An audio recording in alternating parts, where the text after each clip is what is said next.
উনি নিয়ে যাইতো ওনার যাই পছন্দ জায়গা মতো। উনি চেনে, আমি চিনি না এইসব জায়গা। একটা 5 বছরের বাচ্চা শিশু তো জানে যে কার সঙ্গে আমার চলা উচিত, কার সঙ্গে আমার চলা উচিত না। তাহলে তাই আমার ভুল, আমি তো আমার ভুলটা স্বীকার করছি, তাই না? আমি তো বলছি না যে এখানে আমার দোষ নাই, পুরোটাই ওর দোষ। আসলে আপনি যখন ঘুরতে যান তখন কি স্কুল টাইম না? হ্যাঁ, স্কুল টাইম। স্কুল টাইমে মাস্টার মানে প্রধান শিক্ষক স্কুল ক্লাস না করে আপনাকে নিয়ে যেত? উনি বলতো ওনার মিটিং আছে বিভিন্ন জায়গায়, মানে স্কুলে এটা দেখাতো। আপনি বাসায় যখন আসতেন স্কুল ছুটি হওয়ার সময় আসতেন? না তার আগে চলে আসতাম।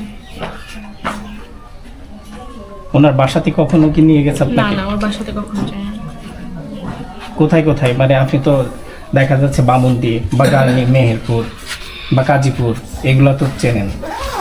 এর ভেতরে কুষ্টিয়ার ওদিকে যাইতাম আর কি। স্কুল টাইমে মানে আপনাদের স্কুল টাইম কখন থেকে কখন? 10টা থেকে 4টা। তাহলে 10টা থেকে 4টা ওখানে বাইকে যেতেন না কিসে যেতেন?